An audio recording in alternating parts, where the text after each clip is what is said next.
السلام علیکم ناظرین، استنبول خوبصورتی کی ایک منہ بولتی مثال ہے۔ اسی طرح استنبول کے مرکز میں واقع آیا صوفیہ بھی انہی میں سے ایک شاہکار ہے جسے دیکھ کر انسانی عقل دنگ رہ جاتی ہے۔ آیا صوفیہ کا مطلب ہے ڈیوائن وزڈم۔ ڈیوائن وزڈم مطلب کہ حکمت الہی۔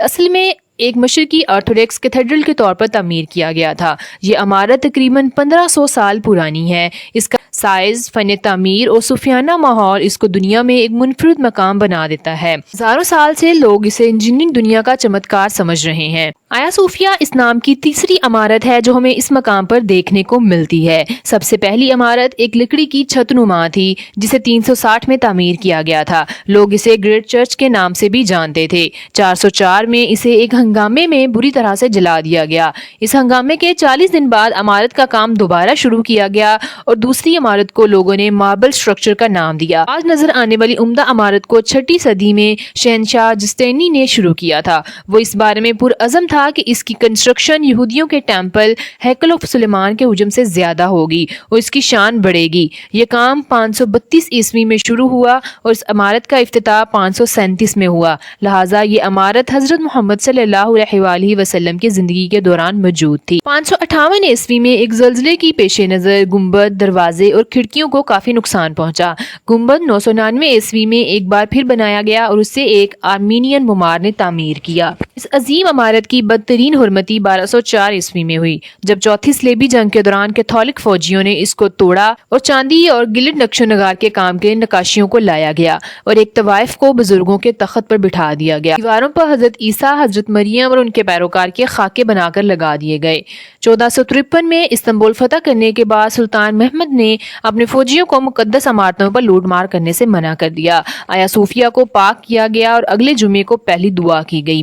عیسائی سلطنت کا سابقہ گھر اب ایک مسجد تھا۔ فرضی خاکوں کو پلاسٹر کی مدد سے چھپا دیا گیا تھا۔ جمہوریہ ترکی کے بانی مصطفیٰ کمال نے 1935 میں اس عمارت کو میوزیم میں تبدیل کر دیا۔ نمازی کلینوں کو ہٹا دیا گیا اور عیسائیوں کے کیے گئے نقش و نگار پر چڑھایا گیا سفید پلاسٹر اتار دیا گیا۔ عبادت گاہ کے طور پر اس کا استعمال ممنوع قرار دے دیا گیا۔ تاہم 2006 میں ترک حکومت نے مسلمان اور عیسائی سٹاف کے لیے ایک چھوٹے کمرے میں عبادت کرنے کی اجازت دے دی۔ جولائی 2016 میں رمضان کے دوران اس کے میناروں سے پہلی اذان نشر کی گئی۔ 85 سال میں پہلی بار اس جگہ اذان کہی گئی۔ 16ویں صدی میں عثمانی کے مشہور معمار سنن کے ذریعے ترکوں کے تحت وسیع مضبوطی کا کام کیا گیا۔ اس نے عمارت کے مغربی جانب 2 بڑے مینار بنائے جو دوسرے 2 میناروں کی تکمیل کے لیے تھے جو بایزید دوم کی حکمرانی میں بنائے گئے تھے۔ گنبد کے اوپر ایک گولڈن ہلال چڑھایا گیا۔ مزید بحالی کا کام سلطان مراد اول کے تحت سن 1939 عیسوی میں کیا گیا۔ اس کے علاوہ ایک مدرسہ، ایک کچن، لائبریری اور وضو چشمہ بھی اسی کمپلیکس میں شامل کیا گیا۔ مسجد کی دیواروں پر بڑے سائز میں ڈسک نصب کی گئی ہیں جن کے اوپر اللہ، محمد صلی اللہ علیہ وآلہ وسلم، پہلے 4 خلفاء حضرت ابوبکر، حضرت عمر، حضرت عثمان اور حضرت علی اور اس کے علاوہ نبی کے دونوں نواسے حسن اور حسین کے نام درج ہیں۔ ترکی میں پچھلے کچھ سالوں میں بہت سی کمپینز چل رہی ہیں جس میں آیا صوفیہ کو مسجد میں تبدیل کرنے کا مطالبہ کیا گیا تھا۔ ترکی کی صدر طیب اردگان نے 2018 میں آیا صوفیہ میں قرآن خوانی کی۔ انہوں نے ان تمام لوگوں کی روحوں کے لیے دعا کی جو ہمیں اس کام کے وارث کی حیثیت سے چھوڑ چکے ہیں، خاص طور پر ان لوگوں کے لیے جنہوں نے استنبول کو فتح کیا۔ جولائی 2020 میں ترک صدر نے اعلان کیا کہ آیا صوفیہ کو مسجد میں تبدیل کر دیا جائے گا۔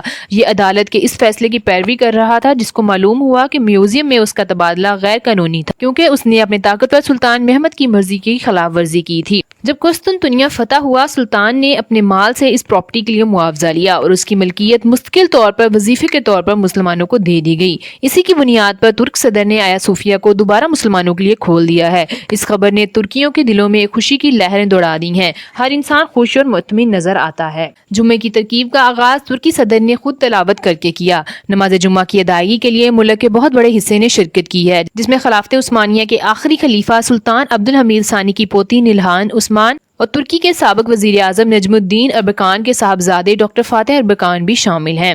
ڈاکٹر فاتح اربکان نے جمعے کی نماز کے ساتھ ساتھ شکرانے کے نفل بھی ادا کیے۔ اسی کے ساتھ ساتھ مسجد آیا صوفیہ کی نئی افتتاحی تختی کا بھی انعقاد کیا گیا جس پہ مسجد کا نام اور سلوگن خوبصورت انداز میں لکھا گیا ہے۔ اگر آپ کو ہماری ویڈیو اچھی لگی ہے تو ہماری ویڈیو کو شیئر کیجیے گا، لائک کیجیے گا، کمنٹ کیجیے گا اور ہمارے چینل کو لازمی سبسکرائب کیجیے گا۔ Thank you so much.